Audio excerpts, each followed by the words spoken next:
Hello and welcome back after a very long delay. This is part 2 of a video essay on Saltburn made by a so-called Oxbridge peasant. In this video I'll be continuing on from part 1 and exploring symbolism in Saltburn, art and shock value, and also some personal anecdotes and observations from my own time studying within the Oxbridge educational environment. Definitely worth watching the first video if you haven't already, because this video is going to continue on from the points that I made in that previous video, and I don't want you to feel lost.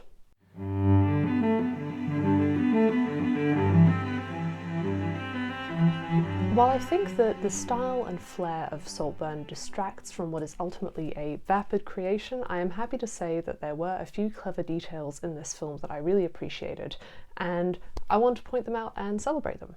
So firstly, names. Oliver's name is an overt reference to Oliver Twist, the orphan protagonist of a Charles Dickens novel. Another character even directly compares the two. Felix, meanwhile, is a name that means happy or lucky. Great names for two characters initially positioned as being opposites in a class divide. What I also find interesting in Saltburn is how Oliver consumes fluids in a cannibalistic way. We see various instances in which he is almost trying to eat and absorb and internalize the family members, which I know sounds insane, but we can see it in him lapping up Felix's bathwater and sperm, or performing oral sex on Felix's sister Venetia, and we see it in him drinking from a champagne bottle that Felix shoves in his mouth. There's this motif of Oliver almost devouring these people, and he does later get likened to a spider as well, with a web.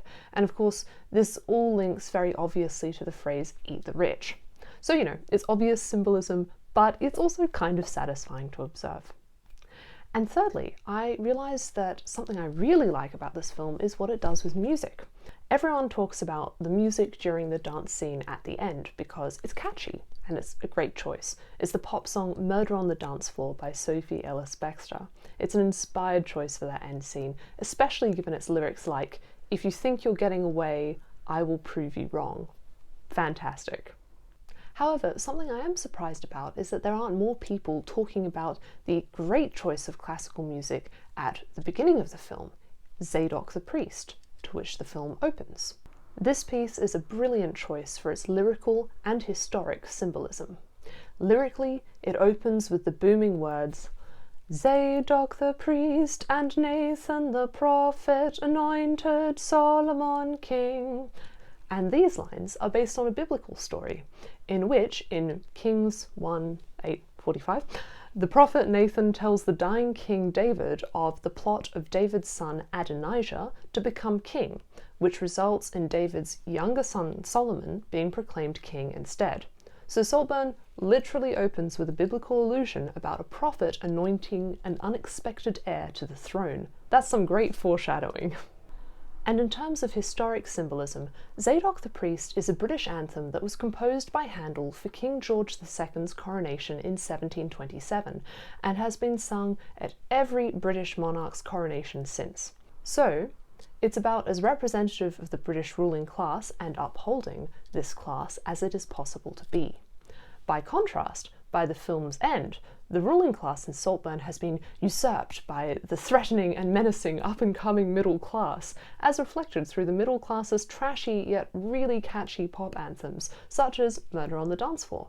Indeed, if you really want to read into things further, you can also argue that the film shows the modern world and middle-class pop culture infiltrating Saltburn throughout the film, with characters watching Superbad in the Saltburn TV room, or singing Flo Rida's Low in a room full of oil paintings during a debauched karaoke session, or reading Harry Potter on an absolutely exquisite stone balcony. If one really wants to read into it, one can argue that these touches are symbolic of how the modern world and non-elite tastes are entering the austere and until recently impenetrable world of the elite, potentially further fracturing this world's integrity and contributing to the elite's decline, and maybe even suggesting that the elite class will gradually cease to exist. And this, my friends, is why we all need to keep making trashy pop music. That's the real class message underpinning Saltburn. But in seriousness, this film really is a bit of a mess, in my opinion. It presents the middle class as kind of predatory, yet doesn't do so in a darkly comedic, self-aware way. It tries to critique the wealthy, but doesn't make its wealthy characters humane enough to generate any meaningful critique of them. And to top it off, the film makes stylistic allusions to all sorts of motifs that in other films have proven complex and captivating, but which in Saltburn aren't really tied to any deeper meaning and therefore come across as deliberately provocative but sometimes deeply shallow. For example, Oliver's homoerotic obsession with Felix, which has none of the nuance of the homoerotic obsession in The Talented Mr. Ripley, because in Ripley we have a main character who arguably seeks to be someone else, in part because he's uncomfortable with being poor and gay in a society where one is ostracized if one is poor and gay. There's no tension of sexual repression in Saltburn or any other form of deeper emotional resonance in a queer romantic context. Instead, it's just a film that falls a little too uncritically into the trope of homosexual psychopath, which I would argue emerged as a trope many decades ago, in part because homosexuality was then widely coded as deviant, and could consequently be used in storytelling to amplify the deviance of psychopathy. So I don't love Saltburn's uncritical take on such themes. The film also seeks to provoke through moments like the one involving Oliver and Felix's grave, but just because something is viscerally shocking doesn't necessarily make it deep. If you want to read more about that debate in the context of art, I'd recommend skipping Saltburn and instead reading up on the controversial Mona Museum in Tasmania, which has sparked debate for its exhibits that sometimes literally provoke nausea in visitors. Provocation alone does not equal art. Art is traditionally something with either an aesthetic or a cultural value, or if it's provocative, something with symbolic value or emotional depth. Oliver engaging sexually with Felix's grave could be read symbolically as indicative of his simultaneous desire to dominate Felix and to connect with Felix sexually and romantically. Maybe it represents him wishing he could be unmasked and naked around someone he loved, but knowing that that could never be possible because he is a pathological liar. Maybe it even represents a desire to return to the time before he murdered Felix and he was still innocent and lounging around sunbaking, again naked, in the fields around Saltburn.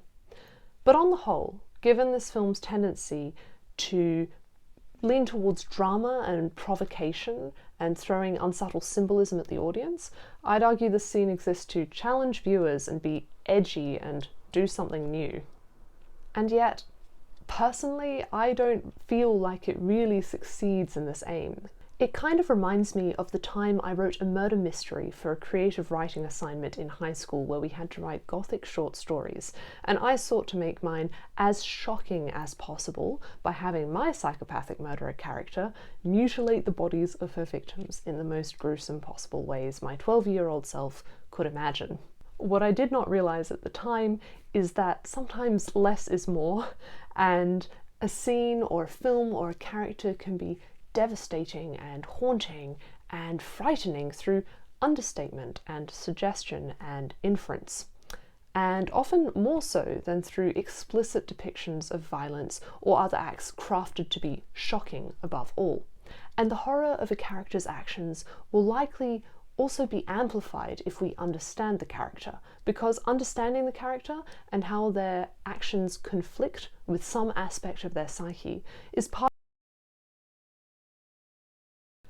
And we don't really get this with Oliver. Kind of like his interactions with the grave, he doesn't dig deep. It's all on the surface.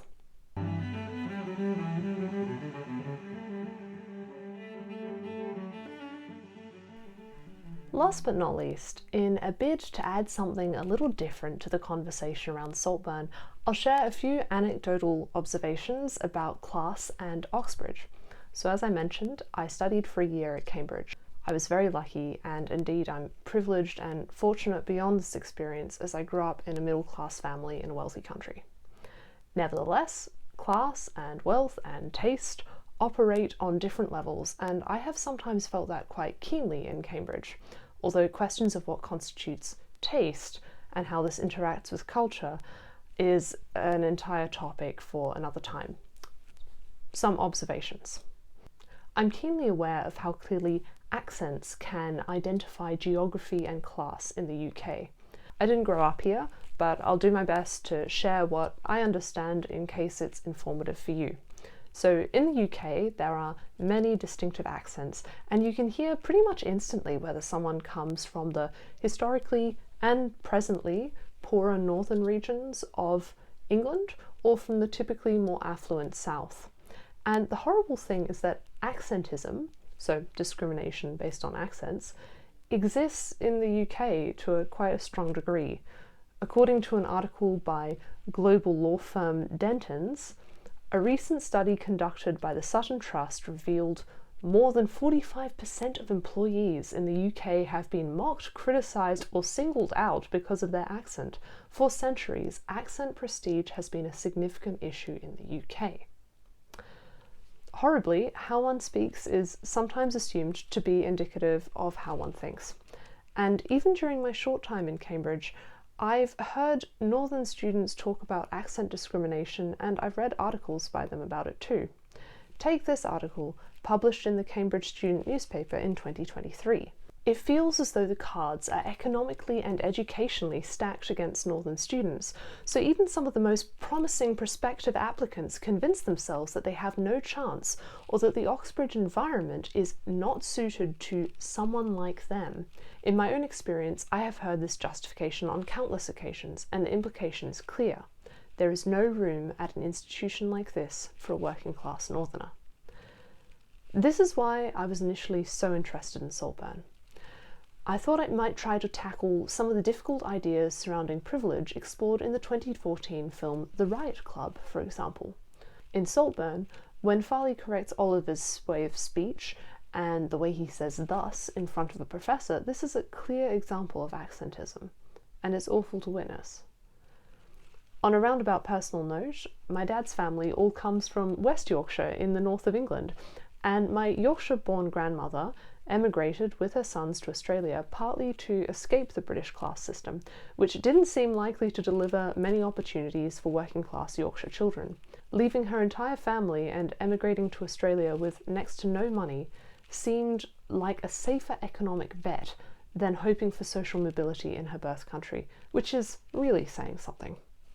I won't go into too many details, but my main point is that sometimes in Cambridge I think about the fact that my grandmother and my father left the UK because of lack of opportunity, and here I am decades later in Cambridge with my semi-Australian accent, which in some ways protects me because it kind of excludes me from the British class system, marking me more as an entrepreneurial foreigner, or at least an Australian backpacker, rather than someone from a particular British city or region. And then I think about the fact that had my grandmother not gotten on that boat to Australia, and my dad may never have had the opportunity to go to university, as he was the first in his family to do so, and this parallel world version of me might have been born in the Wakefield district of Yorkshire, where my dad was born, and where in 2022 35% of children were classed as living in poverty. This statistic really speaks to the UK's devastating ongoing wealth divide. There's nothing wrong or bad about being born in Yorkshire, obviously. In fact, as my father would correctly point out, it's the best county in the UK. But if I'm sharing all of this, it's to emphasise that at the end of the day, if I ended up studying at Cambridge, it's partly through dumb luck. And at Cambridge, I meet many wonderful, intelligent people, kind, generous, but they are also frequently very lucky people who grew up in decent, or in some cases exceptional, economic circumstances, often in stable families, and many whose parents or siblings or family friends went to Oxbridge, or who have professors as parents. It is so much easier to exist at an elite university if one grew up with an understanding of what counts as good taste in such a context, and also if one grew up speaking the language of such an institution. For example, when I was a Cambridge student, I remember once mixing up the words monogram and monograph, which was a little bit embarrassing because they are in fact two different words, But frankly, I'm cutting myself slack on this point, because if I'd grown up around people who either wrote monographs or had monogrammed belongings, I would not have made that mistake. So I guess what I'm trying to say is, as Saltburn does explore a little, it is so easy to feel inferior at an elite institution, hence the tongue-in-cheek video title Oxbridge Peasant. Yet so much about whether one ends up at such an institution, let alone feels like they belong there, is down to pure dumb accidents and coincidences of birth. There are definitely geniuses here too, there's no denying it, as the university is outstanding and it does attract talent. But I'd say plenty of people here are simply products of their accidents of birth and educational opportunities and family cultures, and they are not here because they are inherently better or more talented than anyone else.